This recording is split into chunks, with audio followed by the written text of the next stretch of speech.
Bismillahirrahmanirrahim. Assalamualaikum warahmatullahi wabarakatuh. Alhamdulillah, kali ini kita kembali belajar pendidikan agama Islam kelas 12 SMK. Bab yang akan kita pelajari adalah bab 4, yakni tentang bersatu dalam keragaman dan demokrasi. Bersatu dalam keragaman dan demokrasi. Di sini ada 3 hal yang akan kita pelajari. Quran Surat Al-Imran ayat 159. Yang pertama yang akan kita bahas yaitu tentang ayat Al-Quran dan hadis tentang demokrasi. Kemudian yang kedua adalah demokrasi dan syura di dalam Islam. Dan yang ketiga adalah keterkaitan antara demokrasi dengan sikap tidak memaksakan kehendak. Dalam ayat Al-Quran dan hadis tentang demokrasi, yakni dalam surat Ali Imran ayat 159.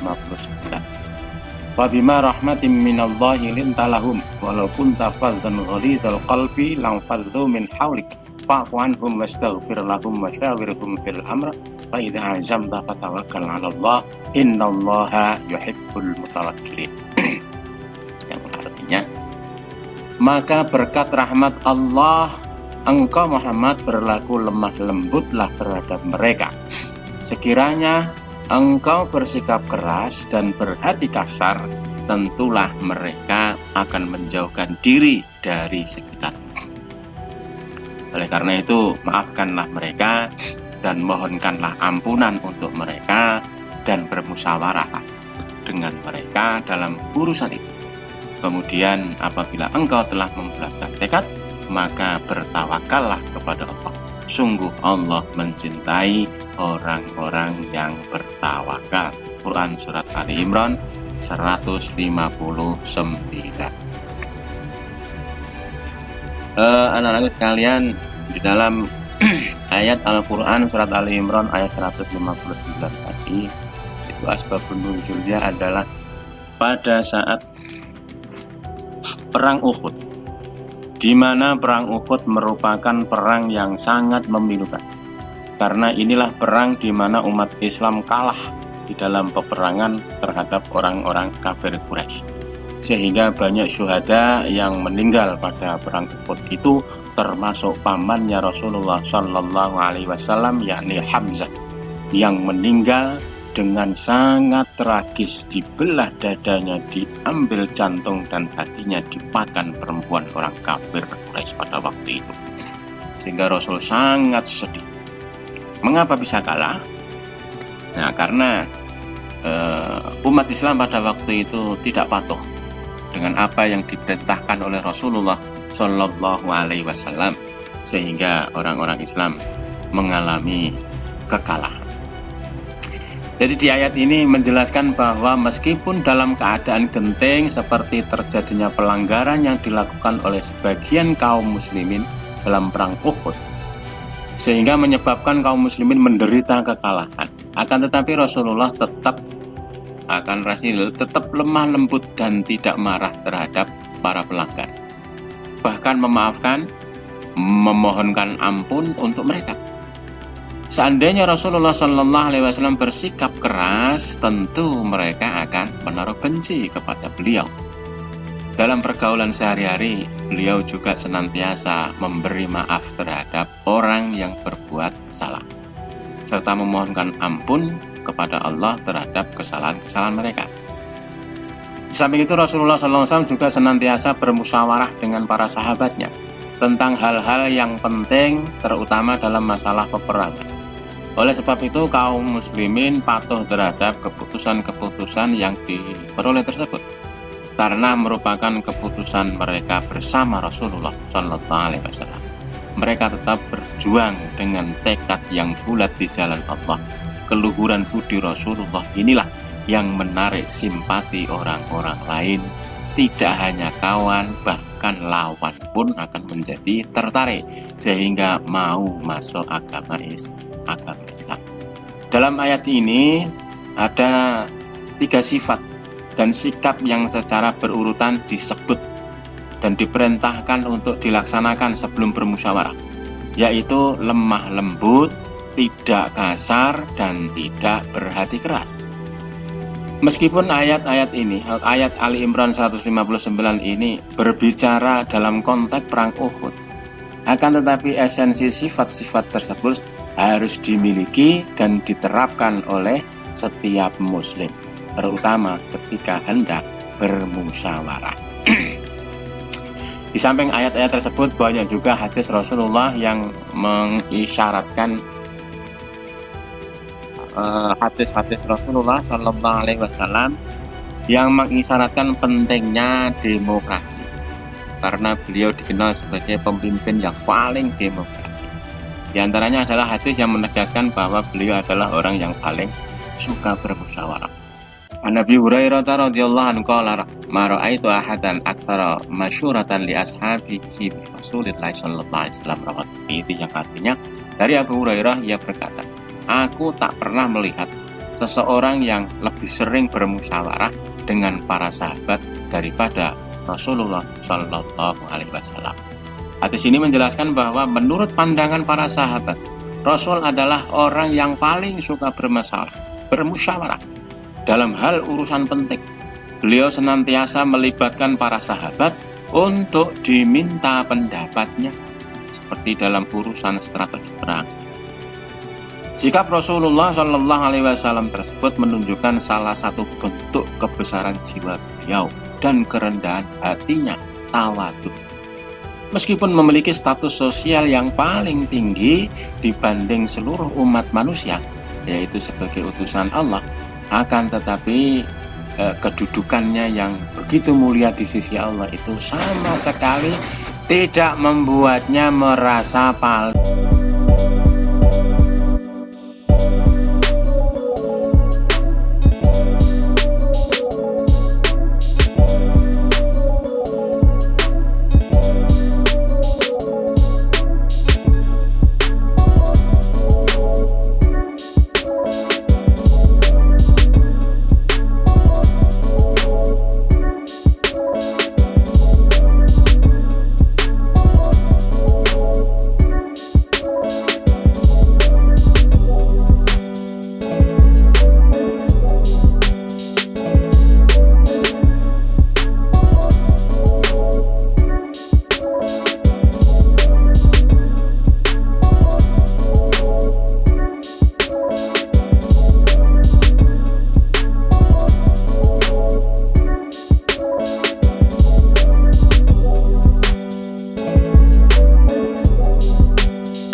Oleh banyak orang, lebih-lebih kalau yang membahas orang ahlinya. Kemudian yang kedua, dengan musyawarah akan terjadi kesepahaman dalam bertindak, lebih sepahat. Yang ketiga, menghindari prasangka negatif, terutama masalah dengan orang banyak. Yang keempat, melatih diri menerima saran dan kritik dari orang lain. Yang kelima, berlatih menghargai orang lain. Kemudian yang kedua yaitu demokrasi dan syura. Nah, demokrasi. Selama ini demokrasi diidentikan dengan syura dalam Islam karena adanya titik persamaan di antara keduanya. Nah, untuk melihat lebih jelas titik persamaan tersebut, ya perlu kita pahami pengertian dari keduanya. Demokrasi secara bahasa itu ada dua pengertian, yaitu diambil kata dari demos yang artinya rakyat dan kratos itu yang artinya kekuasaan. Sedangkan demokrasi menurut istilah pun juga ada dua pengertian. Yang pertama yaitu demokrasi dipahami sebagai konsep yang berkembang dalam kehidupan politik pemerintah yang di dalamnya terdapat penolakan terhadap adanya kekuasaan yang terkonsentrasi pada satu orang, dan menghendaki peletakan kekuasaan itu di tangan orang banyak atau di tangan rakyat, baik secara langsung maupun dalam perwakilan. Kemudian yang kedua, demokrasi dimaknai sebagai suatu konsep yang menghargai hak-hak dan kemampuan individu dalam kehidupan bermasyarakat. Dari definisi ini bisa dipahami bahwa istilah demokrasi itu awalnya berkembang dalam dimensi politik yang tidak dapat dihindari. Kemudian yang kedua yaitu syura. Syura secara bahasa juga mempunyai dua makna, yaitu menampakkan sesuatu. Yang kedua yaitu memaparkan sesuatu atau mengambil sesuatu. Sedangkan menurut istilah ada tiga pengertian daripada syura.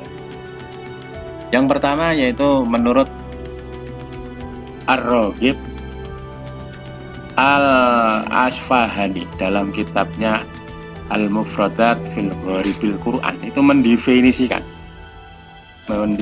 apa? Syura itu sebagai proses mengemukakan pendapat dengan saling mengoreksi antara peserta syura. Kemudian yang kedua menurut Ibnu Al-Arabi Al-Maliki dalam kitabnya Al-Ahkam Al-Quran itu mendefinisikannya dengan berkumpulnya untuk meminta pendapat dalam suatu permasalahan yang peserta syuranya itu saling mengeluarkan pendapat yang dimiliki. Kemudian yang ketiga itu menurut pakar fikih kontemporer dalam Asyura fi Dhilli Nidhamil Hukmil Islam. Di antaranya adalah proses atau menelusuri pendapat para ahli dalam suatu permasalahan untuk mencapai solusi yang mendekati kebenaran. Yang berikutnya adalah yang ketiga, keterkaitan antara demokrasi dengan sikap tidak memaksakan kehendak. Perlu kita ketahui bahwa demokrasi ini menurut cendekiawan, menurut orang-orang ahli ulama muslim, dalam pandangan para ulama atau cendekiawan muslim itu tentang demokrasi ini terbagi menjadi dua pandangan, yaitu pandangan pertama itu menolak secara sepenuhnya, dan pandangan yang kedua yaitu menerimanya tapi dengan syarat-syarat tertentu. Nah, di antaranya pendapat-pendapat itu yang pertama menurut Abu La'la Al-Maududi. Menurut beliau, Islam itu tidak mengenal paham demokrasi yang memberikan kekuasaan besar kepada rakyat untuk menetapkan segala hal. Demokrasi adalah buatan manusia, sekaligus produk dari pertentangan Barat terhadap agama Islam, sehingga cenderung sekuler. Oleh sebab itu, dia menganggap bahwa demokrasi modern atau Barat merupakan sesuatu yang bersifat syirik. Menurutnya, Islam menganut paham teokrasi atau berdasarkan hukum fitrah. Kemudian pendapat yang kedua yaitu menurut Muhammad Iqbal. Beliau menyatakan Islam tidak bisa menerima model demokrasi Barat yang telah kehilangan basis moral dan spiritual. Iqbal menawarkan konsep demokrasi spiritual yang dilandasi oleh etik dan moral ketuhanan. Tauhid sebagai landasan asasi, yang kedua kepatuhan kepada hukum, yang ketiga toleransi sesama warga, yang keempat tidak dibatasi wilayah, ras, dan warna kulit, yang kelima penafsiran hukum Tuhan melalui ijtihad.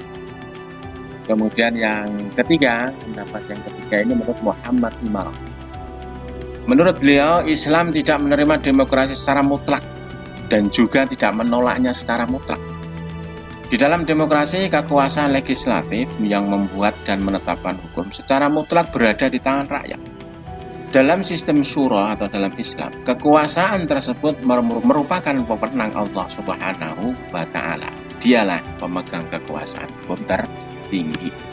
Kemudian yang keempat, menurut Yusuf Al-Qaradawi, substansi demokrasi ini sejalan dengan Islam. dilihat dari beberapa hal, diantaranya 1. Proses pemilihan melibatkan banyak orang untuk mengangkat kandidat yang berhak memimpin mereka. 2. Usaha setiap rakyat untuk meluruskan penguasa yang tirani juga sejalan dengan Islam. 3. Pemilihan umum termasuk jenis pemberian saksi. Yang keempat, penetapan hukum yang berdasarkan suara mayoritas juga tidak bertentangan dengan prinsip Islam. 5. Kebebasan pers dan kebebasan mengeluarkan pendapat serta otoritas pengadilan merupakan sejumlah hal dalam demokrasi yang sejalan dengan Islam. Kemudian yang pendapat yang kelima yaitu menurut Salim Ali Al-Ghaznawi.